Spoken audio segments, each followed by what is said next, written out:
Hello. How are you today? How are you feeling? Good. Good.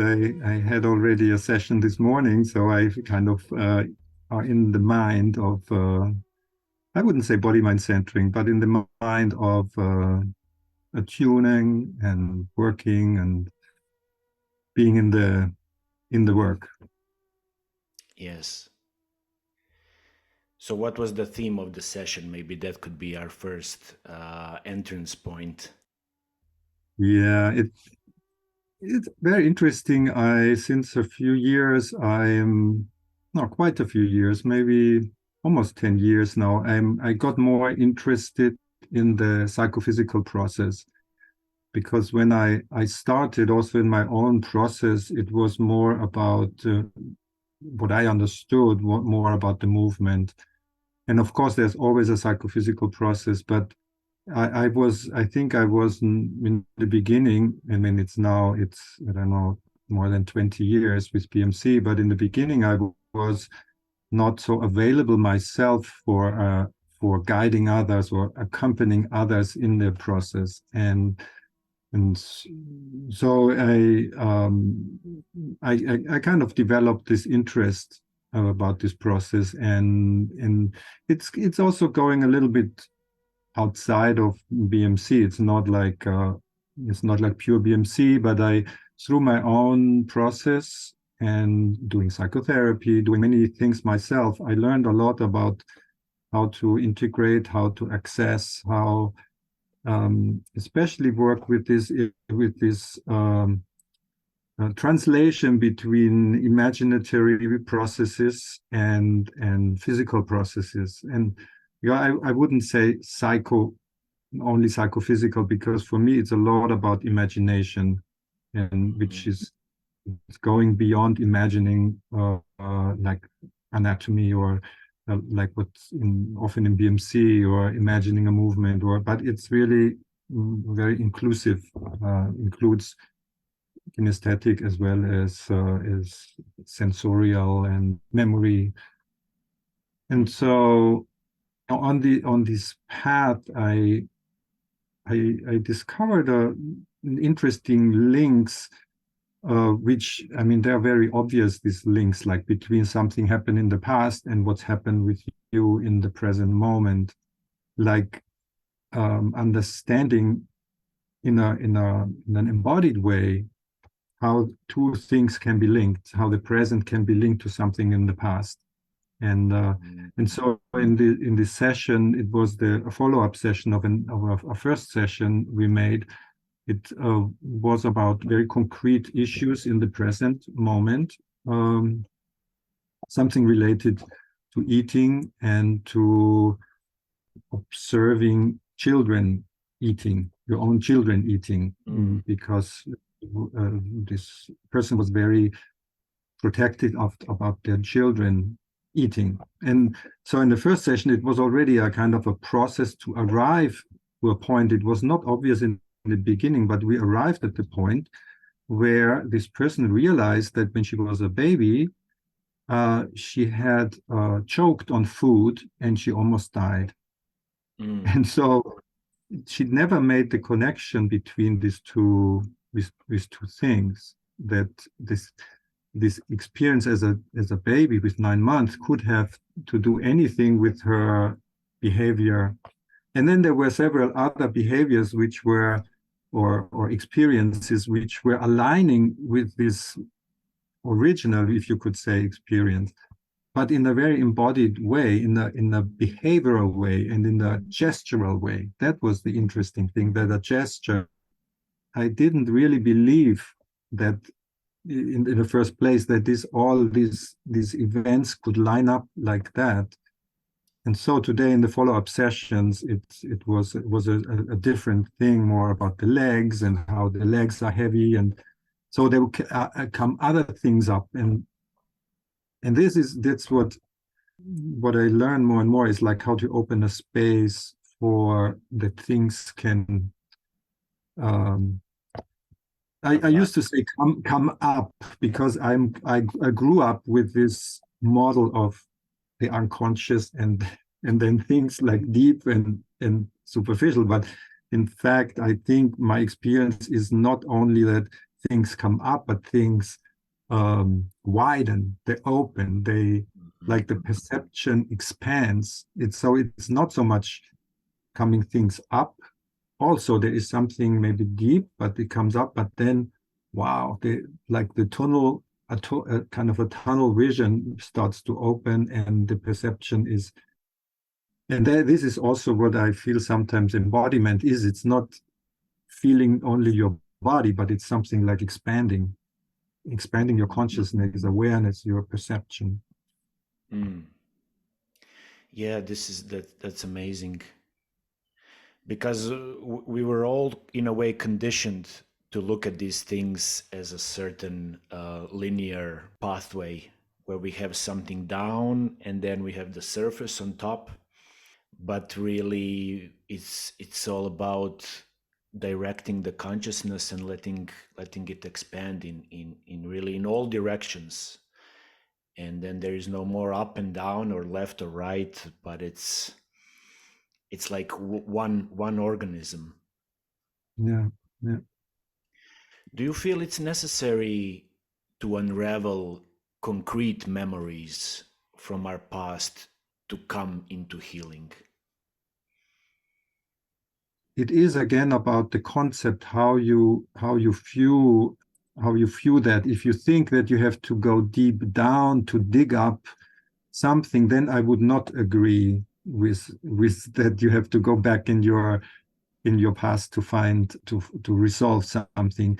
But if you think about consciousness as something like a little ball, something very concentrated, which is conditioned by our habits, how our past experiences is kind of we as a baby you have a huge consciousness in a way that you don't judge things, you cannot make sense of all this information coming in, and then gradually babies and children and adults we make sense of it, and it reduces our capacity, our consciousness to more concrete things and categorizing things and naming things and all that.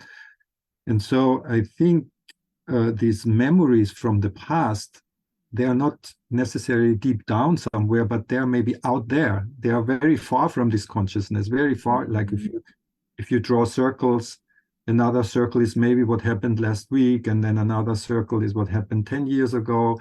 And so you have these expanding circles, and some things, even from the past, are maybe closer to your consciousness, some are further. Or you can think about like an island, and then there is islands of consciousness, and then there's other islands.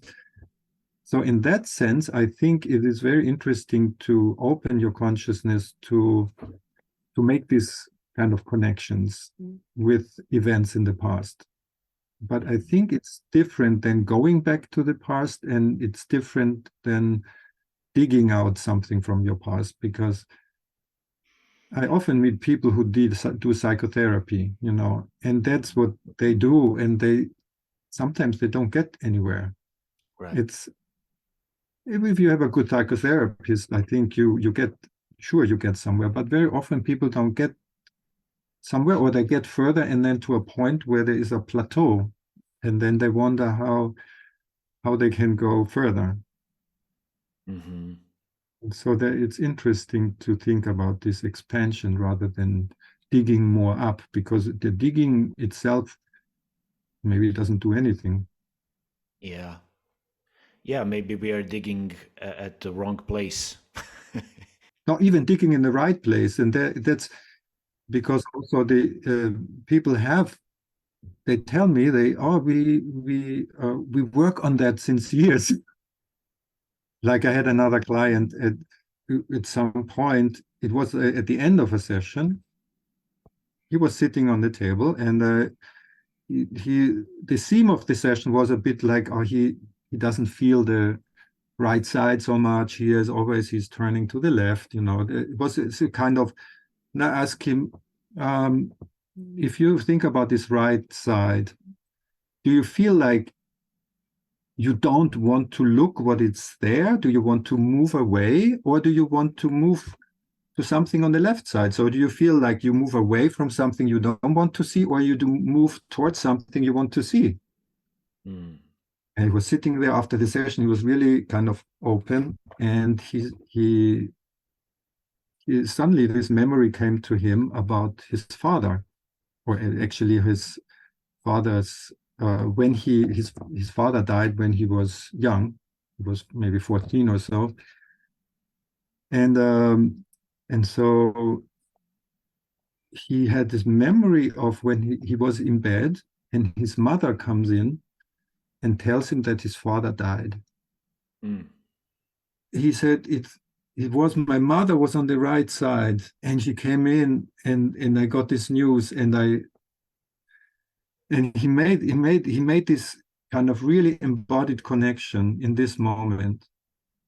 And he said it was incredible. And then he called me a few days later, said, I stopped psychotherapy. I don't make I talk with my therapist since 10 years about my father and nothing changed.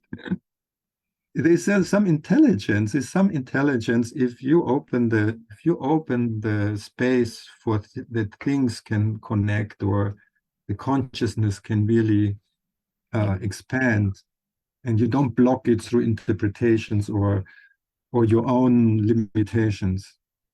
Mm-hmm. Then things happen in an astonishing way. Yeah, yeah. And I also feel it's an organic process which cannot really be rushed. No. There's a particular point in space and time when we are ready, and when the container is right, the space where we are at, and also the person, maybe the therapist, which allows us to make a breakthrough Yeah. at a point where maybe we have been blocked for years. Yeah. No, I was thinking the way where my experience with body mind centering comes in is it's this idea to from where you perceive the world, from which place do you perceive the world, and for me these years of revisiting tissues, revisiting fluids, cells, fluid in movement and expression is exactly that process that I am more and more able to perceive the world from different places. Hmm. From and it's not only perceiving; it's also from where, from which place do you think, from which place do you feel, from which place do you approach, do you move, from which place you have a memory. So it is, and this is, I think, this is the strength of body mind centering, to advantage of body mind centering, to be able to be in all these different places from which you can perceive or think or feel or act or relate. It's it's not like, okay, I am present and I can relate with you from this presence, but I have so many different ways to be present with you, Right. with each other, and I can move from many different places, which allow me to relate and to attune to another person in a different way. So I don't need to be only in my place, and then there's the place of the person, and then we try to figure out a way to connect. But I can shift. It's like shape shifting. Yes, yes, The yes. ability to shift the mind and to shift the consciousness to different places, and through that to relate to Mm. myself in a different way and to relate others differently. Yeah, that's beautiful, especially this idea of shape shifting. When we realize that there is a richness to it, and all these inner connections that we make, they bring up our creative potential to be not just one thing, but a variety of Yeah, creative expressions. and that's what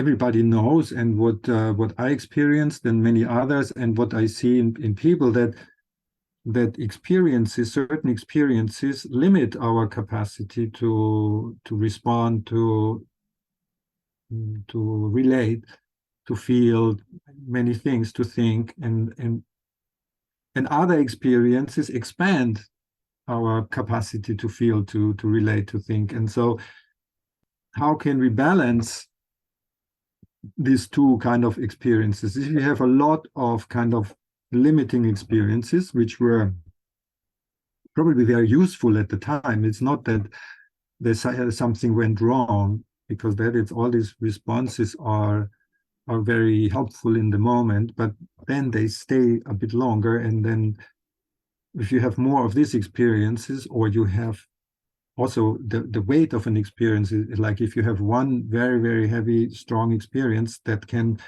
take kind of the balance, take the whole balance in one direction. So if you have many of these experiences, or you have a few or one very, very strong, and then only a few expanding experiences, that can be very difficult.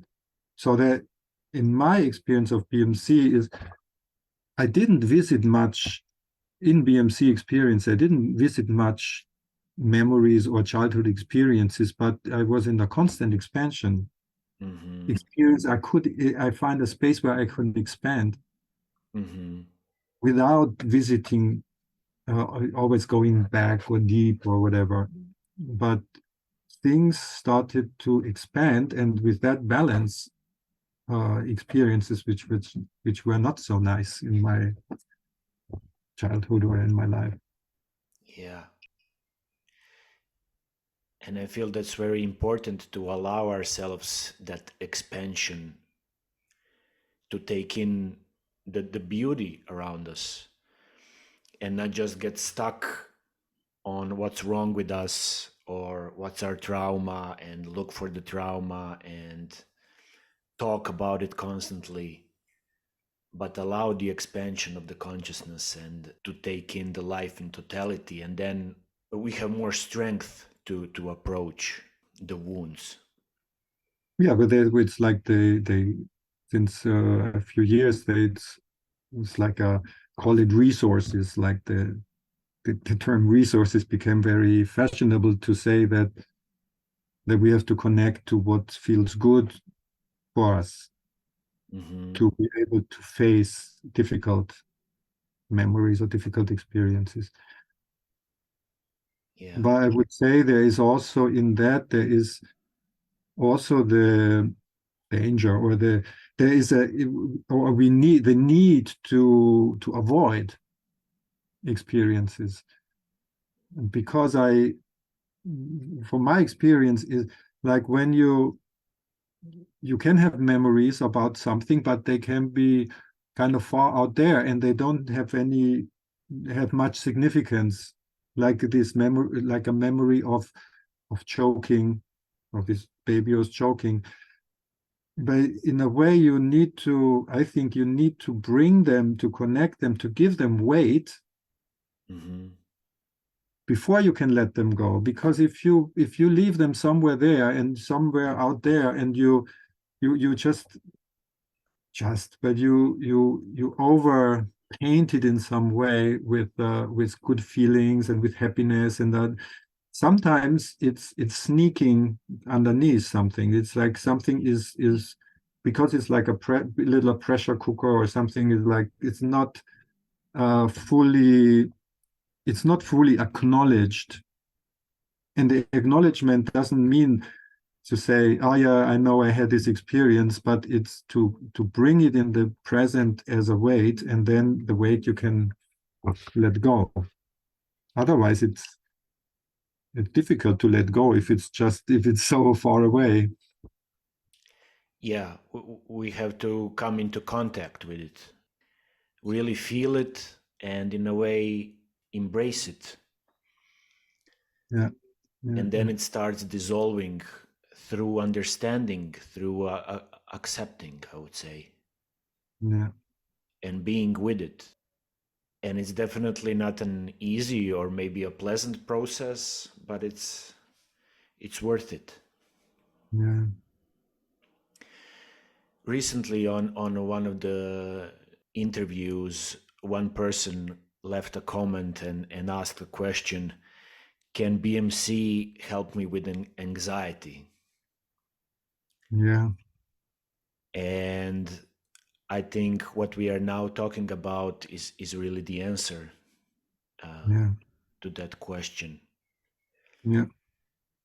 That all these practices, they don't help you like a pill, but they allow us the opportunity to get to know ourselves on a deeper level and to widen our consciousness and to come into contact with these spots where we are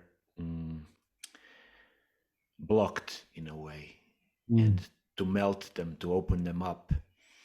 And as we do that, the anxiety starts clearing. Yeah.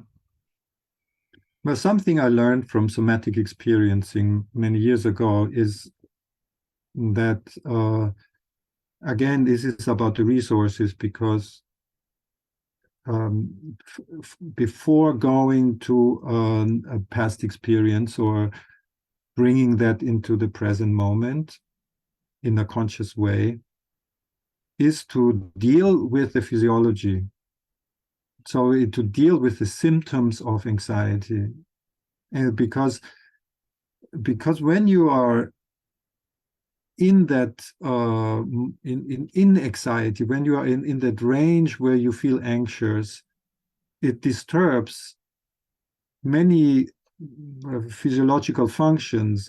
It's like your breathing, your heartbeat, your tension in your body, your ability to think clearly. So in the when I often I talk about this like a zone of tone. When you are like, anxiety is a tonal question. So if your tone is out of that range, things get very difficult. Mm-hmm. Well, like I said, you're thinking, you're feeling, you feel also disconnected from your body. There are a lot of things which go along with anxiety, and in the same direction, when your tone is too low, you sometimes anxiety can lead into depression, because anxiety is like driving the body in kind of in speed mode, and that it can be so exhausting. So it can become the contrary, because it's not also not expressed. And so, yeah, in the depression, it can be the other side of the tone, when you not cannot motivate yourself. But so the first thing for anxiety would be to try to find a way or ways to change your state. Mm-hmm. And maybe the first thing is to work on the breathing, or to become aware of the breathing and the heart, your heart beating, and then you find many ways to activate the vagus nerve. You should go to YouTube, and it's full of exercises for the vagus nerve, which not all are really working, but you can find what works for you, like massaging your ears to massaging the passage of the vagus nerve, to work with the eyes, to look up and down, to yawn. I mean, there's but it's all these exercises are about to relax and release the facial organization with the vision in coordination with the neck. Mm-hmm. So because the vagus nerve and the recurrent nerve, and there's all this the anatomy and physiology about it. They innervate the throat, the vocal cords, um, and the sternocleidomastoidea was part of the trapezius. So the whole organization of the upper body is related to vagus nerve and autonomic balancing. So when you release whatever you release up, can release up here, your tongue, your mouth, your lips, your facial muscles, uh, your eye muscles, and yeah, there are many things you can find. Help to regulate your physiology to counter anxiety. Uh-huh. So and BMC has many ways to do that. So I think that it's the first thing. So the person gets into a range where they can think more clearly and they can deal with their emotions. Yeah. Would you say that this tension in the head and this upper part is also a result of us being somewhat too focused on just living in our thoughts? Yes, and the screens and the noise, the stimulation, the no, it's the trigger of the many triggers for anxiety just come from everyday life because we live in a very stressful and well, politically really I would say dangerous time in the sense that we are in basically constantly if we're not aware of it in a survival mode, in a Mm-hmm. mode of survival and in a mode of individualization and isolation, which Mm-hmm. all contributes to uh, anxiety. And Right. so that would be the next thing to think about how that your anxiety is not really your personal problem, but your anxiety is a problem of the community and of the system. So you're not blaming yourself. I think that is the problem of a lot of psychotherapy and the tradition of psychotherapy is that they reduce all the things to the individual, Yeah. that it's your problem. Yeah. Climate change is your problem because you don't save enough energy. Yeah. So you're still driving a car. I mean, there's all this blame on the individual, but not really seeing what's going on and Mm-hmm. how our Mm-hmm. society even changed so much in the last 10 years. Yeah, I feel it's almost like a form of manipulation that we are Yeah, exposed to, where all the blame is put on the individual and all the programming that you can be happy, you can do whatever you want, you can change your thoughts, you can, which is all true, but all this propaganda is kind of like forcing us to put all the weight just on us as a separate yeah, entity without really having the community support. yeah. I was thinking that anxiety, like I was saying, yes, anxiety is not only an individual problem. Of course, you can think about how you can manage your own anxiety in ways like you find on YouTube with the vagal release and so forth. Uh, but this whole system, which Porges calls the social engagement system, Stephen Porges, the polyvagal theory, he talks about that this whole organization of the upper body, including the arms, is very essential how we relate and how we take in things and how we give and like it's essentially relational.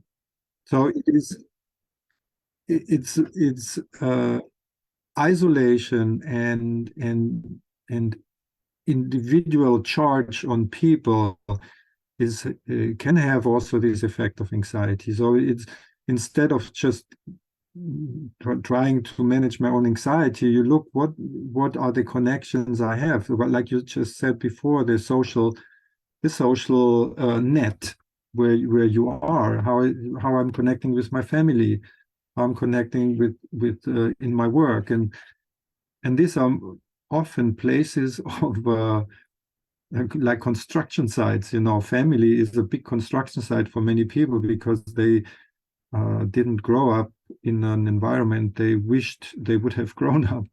So we are not often not in peace with our parents, with our siblings, and but then and then the workplace is the workplace has also changed a lot. There's a lot of pressure on people, and the school is a place of pressure on students.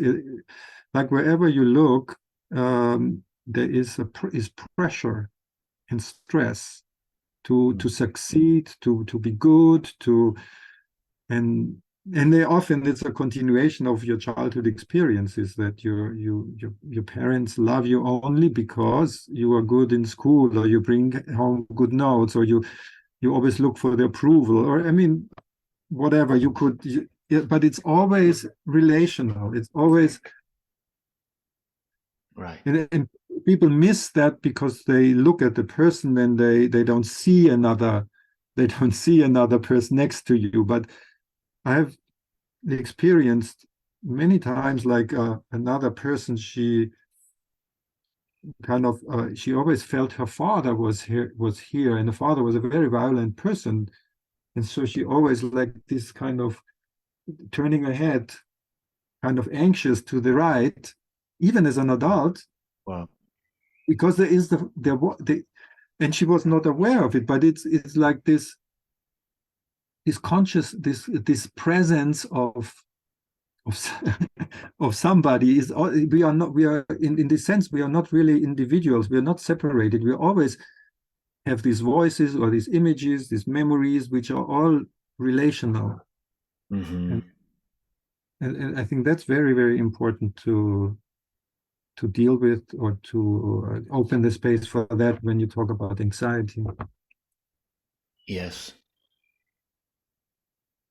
Also, it was said many times that if there's a trauma, a very strong experience, this experience doesn't need to be traumatic. If the environment, the family, the society would be able to welcome that as a part of experience, of which it is in other societies sometimes. It's like other communities where something happened, you lose a child, or somebody has an injury, then the community deals with it. It's not the person who has to deal with it. And Mm-hmm. our Western kind of atomized society, it becomes immediately, even if it's a child, it becomes an individual problem. So the child they needs to resolve it. There's not the possibility to talk about it, to process it. Then you have to see a therapist. The child has to see a therapist, because that's how our world works now. This specialization for which things which have been part of a community, or held by the community, now are held by professionals. So you go Yeah. to the hospital, you go to this, you see a lawyer. Everything is specialized now. Yes. Like there's more and more fragmentation. Yeah. And the fragmentation is not only in the society, it's also inside of us. Yes. We think about, okay, I have problem with my back, I see an orthopedist. I have problem with my heart, I see there's no holistic. Of course, there are holistic offerings, but from my observation in the last 3 years during the pandemic, they got thrown out with Mm-hmm. the baby with the bath, or how do you say, The bath water, yeah. the idea of the body and of medicine has been narrowed again in the last years. Mm. And alternative approaches have been really put Suppressed. close to right extremists, conspiracy, like homeopathy, or they say, yeah, the conspiracy theorists, they also they like homeopathy. So Yes, yes, yes, yes, yes. And through these false associations, it was also, I feel, a way of manipulation and a way to undermine all these rich practices which exist, in a way to narrow our possibilities. yeah, and to serve the big pharma, big money, Yes. or whatever the interests behind it, which only saying that, what I'm saying, I can be already considered a conspiracy theorist. It's just stupid. Yes. Like if you, I mean, who doesn't agree that there is interest in the there's the market and people have interest to make money, and that is sometimes and very often against the interest of people. Yes, it's something that's really in plain sight. Yeah. Yeah, but still difficult for many people to accept. When I was preparing for the interview, I read in one of the descriptions of one of your workshops where you said, related to this what we were just talking about, changes need to happen in the whole system rather than in one part, and only by cooperation these changes can be permanent. Yeah, and that refers specifically to the work with the families with children with disability, Yes. because they again here the focus is on the children, which is understandable because that's what the parents need to deal with right away. There's so many expectations which have been not met. The birth maybe was not optimal. Then they get the news the child has a disability, or there are maybe operations, medical interventions. So they are already in that high level of anxiety, and so and this is a very useful reaction that the parents think about the child. How can they help the child? This is the first thing. And because if the parents would think, oh no, no, no, I go on vacation, I'm a little tired, so maybe I should. Parents are programmed to help the children, whatever happens, and also parents of kind of typically developing children know that the first years are just super exhausting. It's like that. But I think after a while, when this focus is so strongly on the child, they're missing also that real changes need to happen in the whole system. So it also concerns themselves. Yes. Because one thing is the disability, but another thing is how a child is handled, is treated, how a child is held, how a child is included in the community. So it's not only the original disability, but also many things which happen as side effects of the disability, which includes the child, but includes also the family. So to I know that families, they go through different kind of a grieving process. If you want to say, grieving is like not just somebody dying, but not to letting go of something which you have expected, like the disability of a child, or that your life, you realize that your life will never be the same Yeah. with this child. As much as if you have an accident, or you have a chronic disease, or something, you realize like your life will not be the same.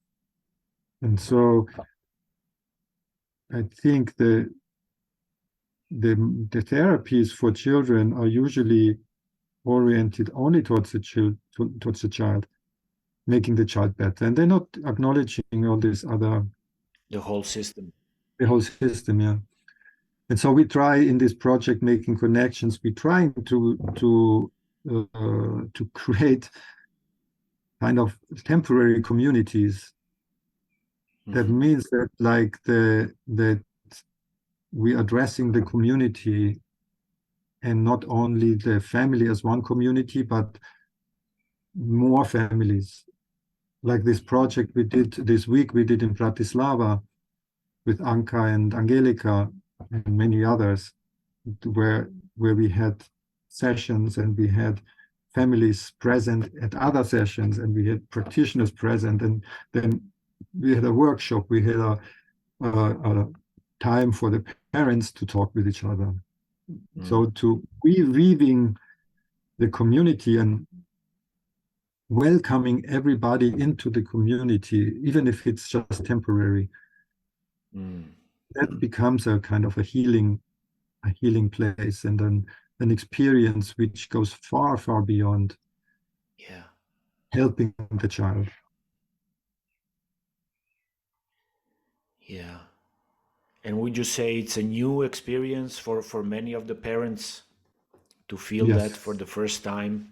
I mean, I would say it's mind-blowing, because it's many parents, they go through a history of I would say violent interventions for their child, and not medically violent, but violent in terms of the physiotherapy. And it's not all physiotherapy is like that, but it can be very invasive, because the therapists have an idea how the child should be, and they kind of work the child. They make the child, it's like gymnastics with the child. And it doesn't have an idea that the child, even a small baby or small child, could participate in that process. And the parents can participate in this process, which is so essential to body-mind centering, that you also, from your experience, from my experience in being in classes with PMC, it's not frontal. It's not like the teacher has the truth and then you have to eat it and digest it. But the teachers, or most of the teachers in PMC, I know many, they are like, they have this attitude, okay, what do you want to learn? If you don't want to learn anything, why are we here? This doesn't make sense. I'm not here to preach you anything, but we are here together to research something. Of course, I'm the teacher. I give you some input. It's like I create some ripples, but then you need to do something with it. It's not you following just my instructions, but it becomes a common research. It becomes also a temporary community who work together. And the same with the families. It's like when you open that space of learning for everybody, it's very, very powerful. Yeah, I believe so. At what point in your life did you realize that you want to go into that direction of working with children with disabilities, or how you say in many of your texts, children with fragilities? Yeah. Could you also expand on that? Why did you choose that particular word instead of the usual one? Well, it goes back to how I met body mind centering. I had nothing to do with body or anything movement. I come from university. I studied media history. I also have a little background in music, not amateur music, but I played in some bands, more the kind of punk rock type. And then after university, I started to work for music industry, for Virgin. So I was totally in this kind of cognitive mental world. But I got interested already in kind of a bit in healing, but more like NLP type. So more like this kind of very cognitive approach. And then my daughter was born. That was 1992. It was very, after a few weeks or a month, it was clear that she was not developing like other children. And then we research around, we would do many researches, and we started physiotherapy. So it turned out she had only after 2 years there was a diagnosis. She had a muscular condition which make her muscles weak. So she didn't crawl, she didn't do all these developmental steps, and so we did physiotherapy. We did all what young parents do. They try to do everything. And then when she was almost 2 years old, we went to a conference. We went to this conference because there was Thich Nhat Hanh, there were other, was a conference about healing, about complementary healing. And there was also Bert Hellinger, who the founder of the constellation work in Germany. And then we went there because we were very curious about these things.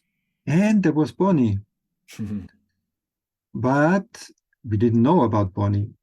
But there was a friend who said, you should check out this woman. She's very interesting. And I think she works also with children. He didn't really know about that. So we went there and she made a presentation and then she did a workshop after. We went to the workshop and we asked her if she could meet Janina, our daughter. And it was like it was like magnets. It was like such an incredible experience. So we decided to a few months later, we decided to go to the States for 2 weeks to work with Bonnie. And then that was it. And the summer after, I started the BMC training. Yeah. So it was like this process. I didn't know where to go and didn't know where it will go. But at the root, I know how parents feel and how difficult it is. And this experience before we met Bonnie and then when we met Bonnie was just such a shift. And then actually for many years I didn't work so much with children anymore. So it was like I was a little bit in the background. But then 2014, I think we started this project Sparks, which was a European project about BMC and disability.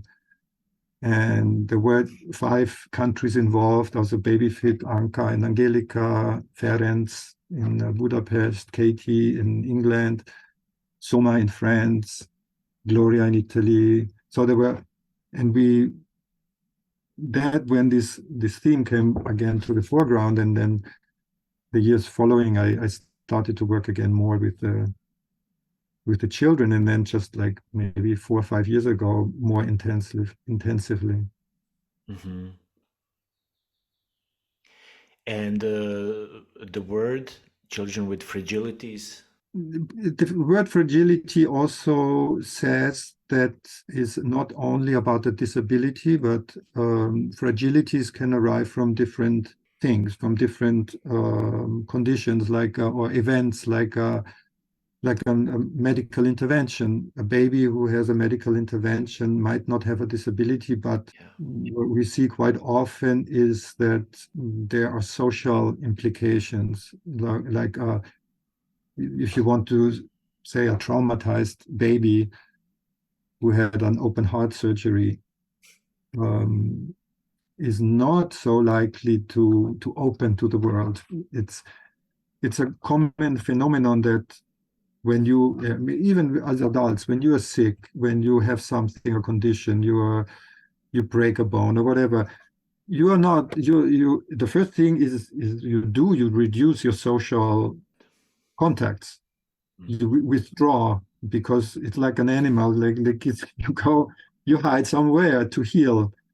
And it's the same for the babies. They need to withdraw. They are not ready right away to go out into the world to make the same development. So often the development of these babies is slower. So they maybe not walking with 1 year, but they may be walking with 15, 16 months, and they may be talking later. So in that sense, it's not a disability, but it's an effect of this experience. So fragility includes, but the fragility, of course, includes also the children with disability, because they very often they struggle with infects or with a simple cold, or they need a lot of protection. Yeah.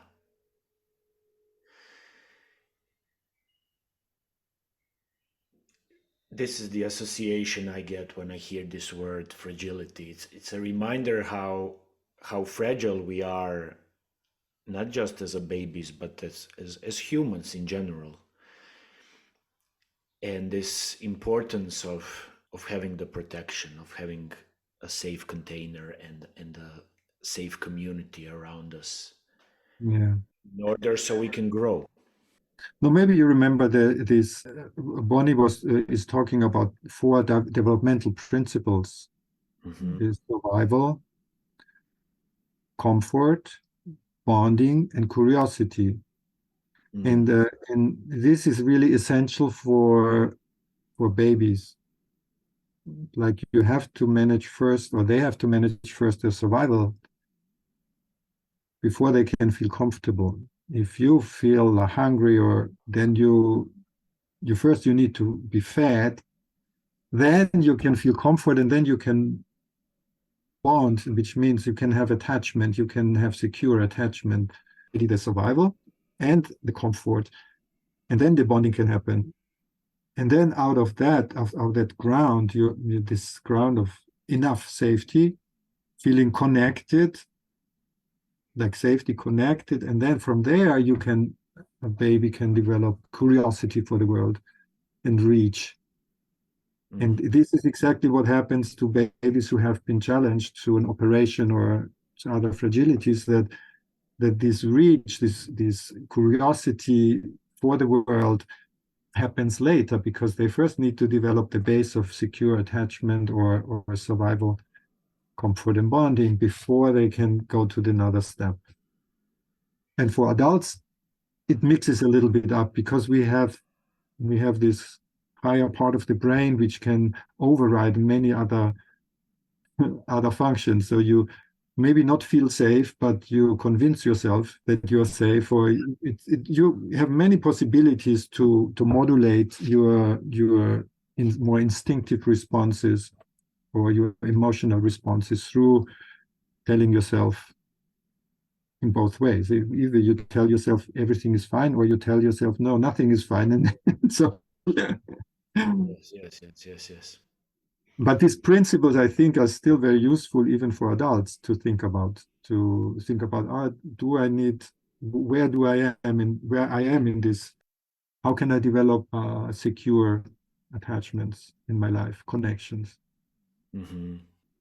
Then I can be also curious in a way which supported the curiosity. So the curiosity is not depleting you, because that happens also often also with anxiety, that instead of managing the anxiety and reinforcing the connections, I go further into stimulation of the sympathetic and in the creative, and the whole industry live from that, like to like the music industry, like that output, and then people exhaust themselves more and more, it's a compensation for a lack of connections.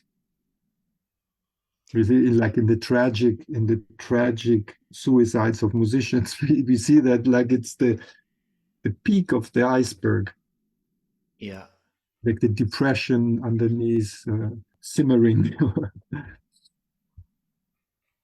Yes, yes, yes. And I feel that's why it's very useful to go back to these early embryological processes Mm, and to find that deep base inside yeah, you and that drone, let's yeah, say, to come into contact with this basic vibration of who we are at the present moment. And only that it's very empowering. mm, And then we can initiate movement from having that as a base. And then it's yeah, completely different when we have that connection or when we are just grasping based on outer stimuli. yeah. But when embryology came into BMC, which was rather recent, I mean, maybe 2007, 6, 7, or something like 15 years ago, relatively recent. But a lot of things changed for me as a teacher and as a practitioner, and personally for me. It opened different layers or different rings of consciousness. And being also, I think that is important, to the capacity to relate differently, Mm. to which which is related to the weight, but it's in a way it's like going into that feeling of incarnation. So if you think about embodiment also as this process of becoming, constantly becoming more, I don't know, more something. I don't know what it is exactly, more like being more in the flesh, Yeah. like the soul. Like in the traditional way, you say you become more in tune with your soul, but in this idea of expansion, it's also feeling that the soul, that you're penetrated by the soul, Yes. not just you are a soul, you are your individual soul. That is also part of this whole discussion about being an individual, but that the soul is penetrating us, and we share souls with others. Mm.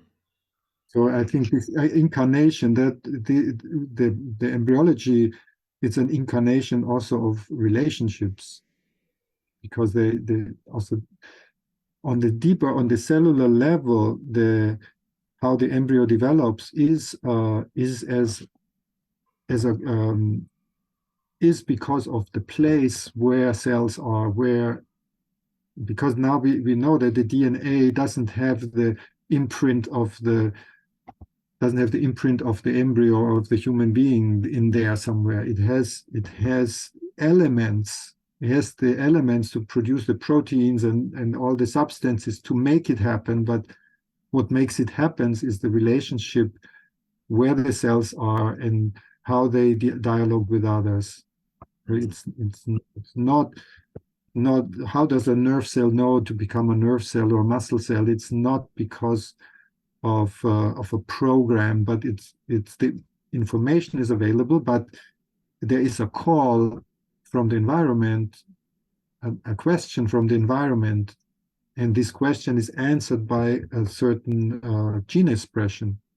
Mm-hmm. And so at the very, very cellular base, there is this relational aspect, this constant communication with and answering questions from the environment. Yes, beautiful. I really like what you said about this element of incarnation. And in my own experience, this soul, this consciousness that we are, it's not something that I'm searching for outside of myself, but it's really a process of incarnating that, embodying that, and drawing more and more of that into my body. Mm. And then it's a process of awakening at the cellular level, Yeah, where every cell starts to vibrate differently, through awakening those memories of who we really are. yeah. And in a way, it's funny that we are in our culture so afraid of the soul, but still we say things are animated. We use the word soul all the time, the anima. We use it all the time. The animal, which which was for such a long time was considered, animals don't have a soul, but we still call them animals Mm. because they're animated beings. So, and the psychotherapy is the same. The psyche is the soul. So it's but we still don't. We are still afraid of talking about the soul as if it would be something religious or only belonging to the church. Or, Yes, but I think we need to take it out of that realm yes, and see that we are penetrated by this life yeah, life. life that said yes, as you Yes. name your podcast. Yes. It said yes on so many levels, and the embryology, I think it's really nice to see that it says yes before there's a nervous system, Yes. and it says yes before you are attached to your mother, or your mother said yes to you because you're here, even if your mother didn't want you and the mother rejected you, or that she tried whatever, abort you or whatever, but her body still said yes to you. Beautiful. And what you said earlier, it's also, I feel, yet another form of manipulation that we are exposed to, that we are prevented from talking about the soul and associating soul with all these particular aspects which are not really it. Because in a way, I feel only us opening up to this, who we really are, and embodying that, that is the way of empowering us. And through that empowerment, we start to change ourselves immediately, and then it goes into the community, and then everything would start changing like a ripple. Yes, but also the other way around, that the community changes you. Exactly. It's like it's not just like an individual work, because this is also a narrative which goes around, that first you have to change yourself, and then you can see changes in the community. Then you go with these great things you have experienced, you go out and serve the community. But No. Yeah. why not creating the community and then see what is the effect on people? I really think that if we would have communities which would honestly listening to each other, Mm. we wouldn't need therapy. Exactly. There would be, there would if I have a bad experience and I can talk about it, and somebody's really listening and giving space to my experience, then we that's what a therapist hopefully does, if they're not constantly interpreting your experiences. Yeah. And really, if the community is different, and if we are born in a certain community which supports a different relationship to the body, to the soul, everything would be different, because from the beginning we would be nurtured into this, and all these things would be very familiar to us, and we wouldn't need to spend 20, 30, 40 years of our life to deprogram and decondition, Yeah. because we would have a healthy start. Yeah. A few years ago, I took a workshop on care, Mhm. and it was in a political context of,